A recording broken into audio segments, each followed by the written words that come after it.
प्रकाश का परावर्तन देखा और अब प्रकाश का अपवर्तन देखेंगे।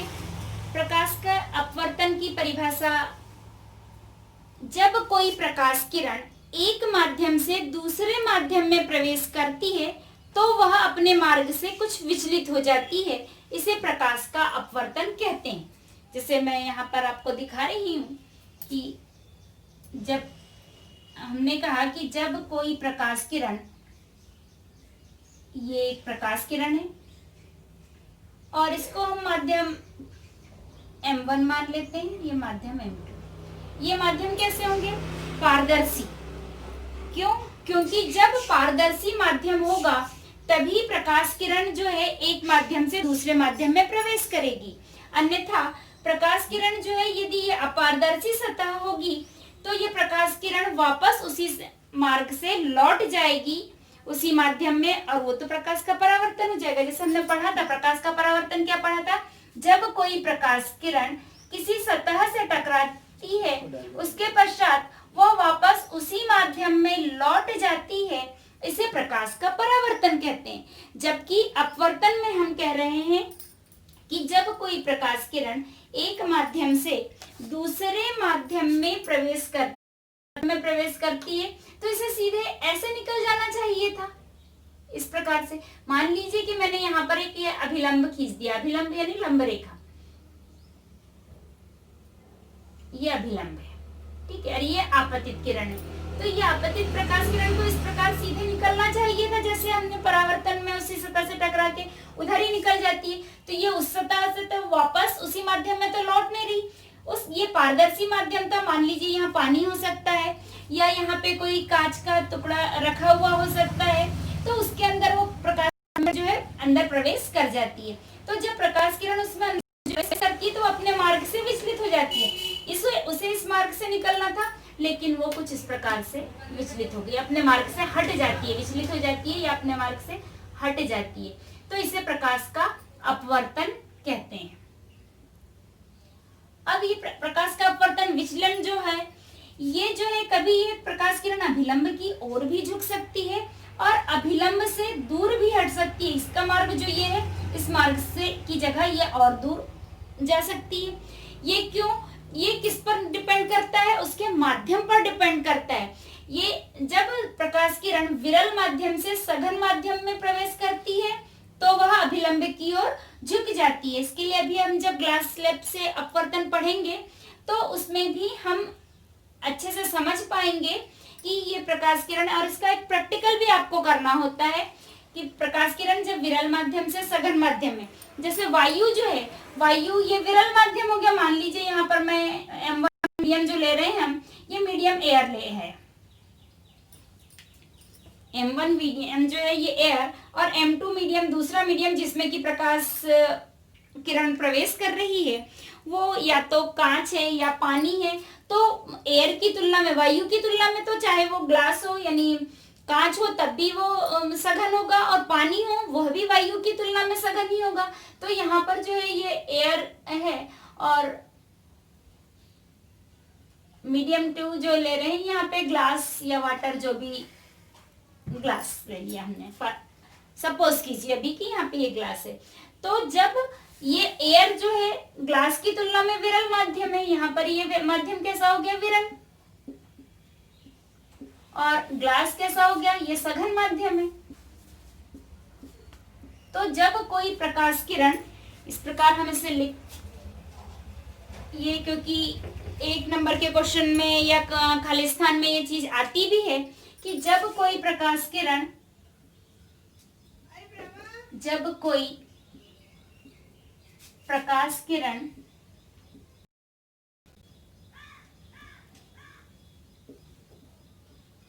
विरल माध्यम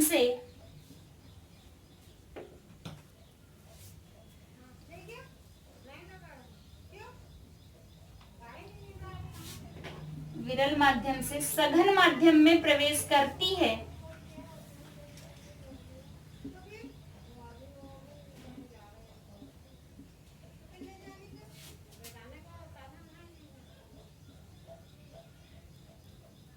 तो वह अभिलंब से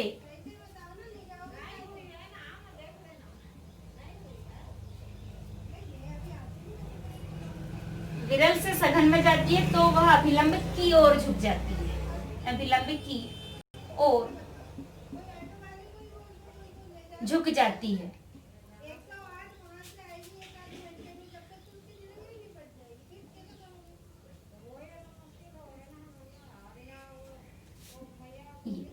ये विरल माध्यम था, इसमें सघन में जारी।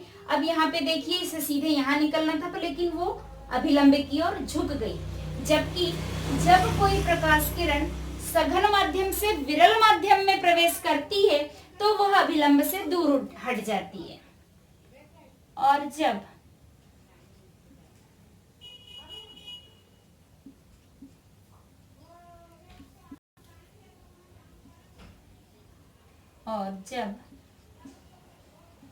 सघन माध्यम से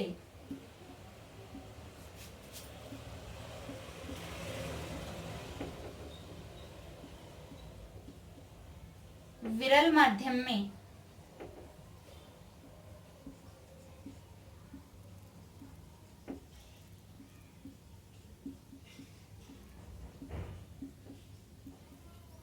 प्रवेश करती है तो वह अभिलंब से दूर हट जाती है।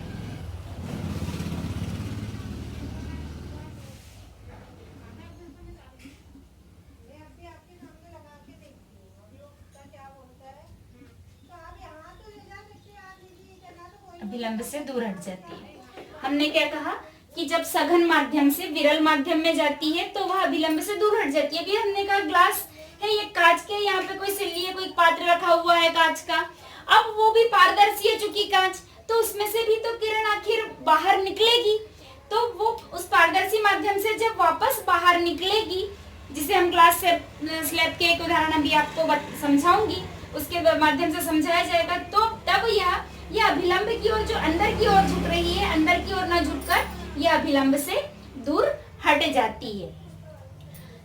ये आपतित किरण कहलाती है।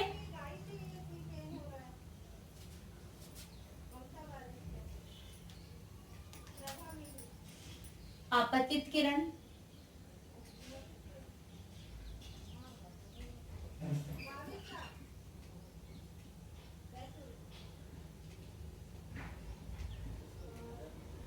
ये आपतन बिंदु, और आपतन बिंदु पर जो लंब खींचा गया ये अभिलंब,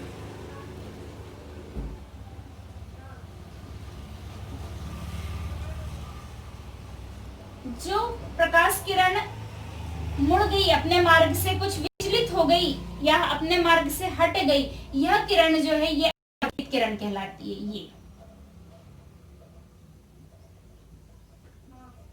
अपवर्तित किरण।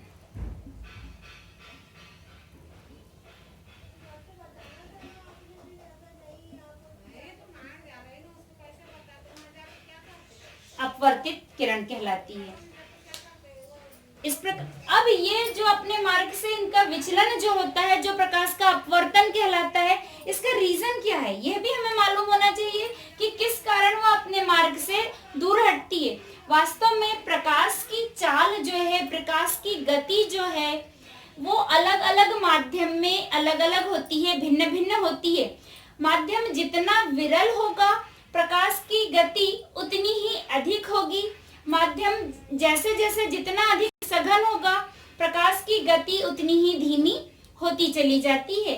जैसे निर्वात में प्रकाश की गति सर्वाधिक होती है और वायु में उससे कुछ कम, वायु में निर्वात की तुलना में कुछ कम, लेकिन वायु और निर्वात का इसलिए समान मान लिया जाता है कि थोड़ा ही अंतर आता है। फिर उसके अधिक जैसे जैसे सघनता बढ़ती है उसके अनुसार जो है उसकी गति बढ़ती है।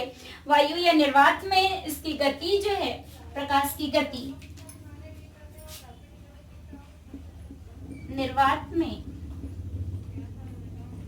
या वायु में भी लगभग वही रहती है, इसलिए वायु भी लिख दिया जाता है। निर्वात या वायु में प्रकाश की गति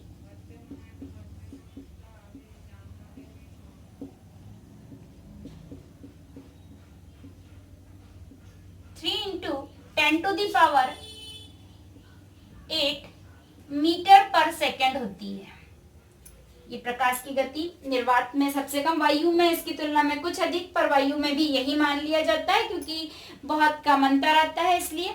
और जैसे सघनता बढ़ती है इसकी गति बढ़ती है। यही कारण है कि प्रकाश किरण की स्पीड कम या अधिक होने के कारण वह अपने मार्ग से विचलित हो जाती है, जिसे प्रकाश का अपवर्तन कहते हैं। प्रकाश के अपवर्तन के कुछ एग्जाम्पल्स, स्विमिंग पूल जो है, स्विमिंग पूल की सतह कुछ ऊपर उठी हुई दिखाई देती है। कई बार पानी हमें नहीं लगता कि इतना गहरा होगा, लेकिन जब हम उतरते हैं तो समझ आता है कि पानी गहरा है।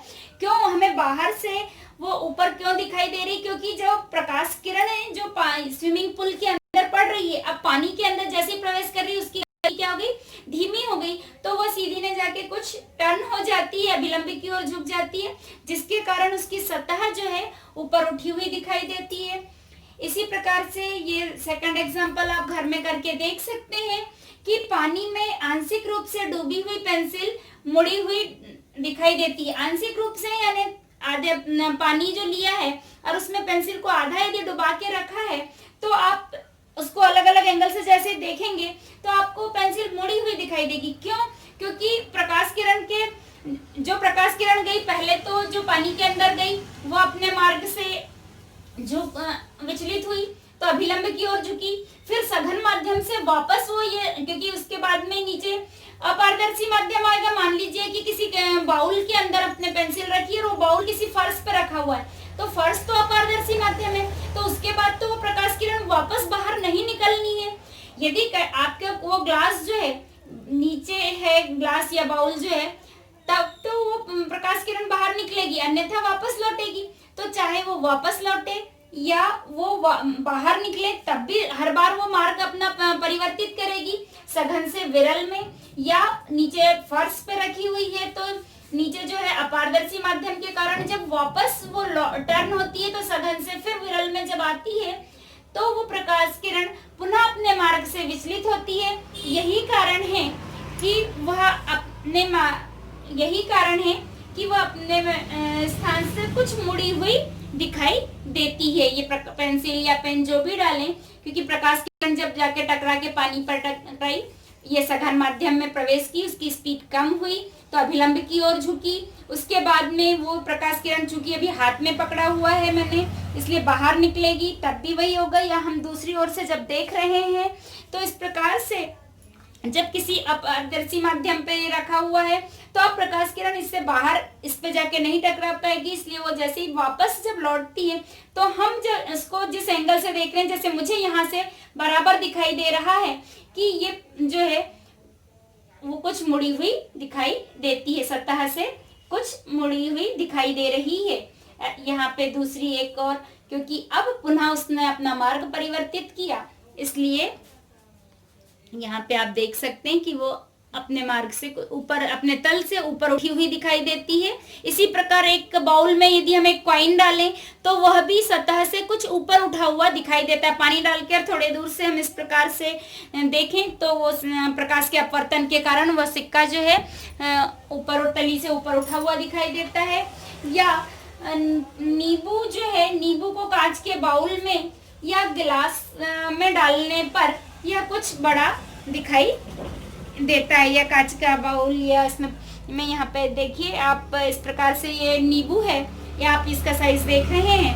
और अब यदि इसको मैंने इसमें पानी में डाला तो अब आप इसका साइज देखिए, वही नींबू जो आपके सामने मैंने यहाँ डाला है, और ये नींबू जो है उसका आकार हमें बड़ा हुआ दिखाई देता है। क्यों दिख रहा है इतना बड़ा? क्योंकि प्रकाश के अपवर्तन के कारण। पुनः देखिए ये नींबू इस प्रकार ये साइज हमें दिखाई दे रहा है। जैसे ही हम इसको पानी में डालते हैं तो वह अपनी तली से ऊपर उठ और कुछ बड़ा साइज में दिखाई देता है।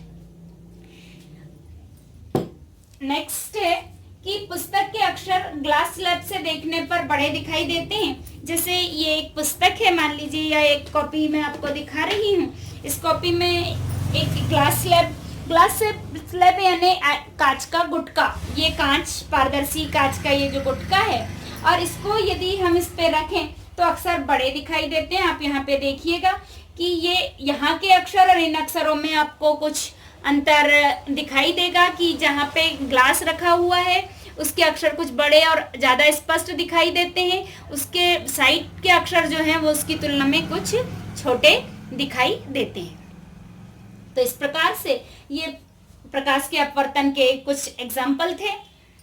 और जिस प्रकार परावर्तन के नियम हमने पढ़े, उसी प्रकार प्रकाश के अपवर्तन के नियम भी हम पढ़ेंगे।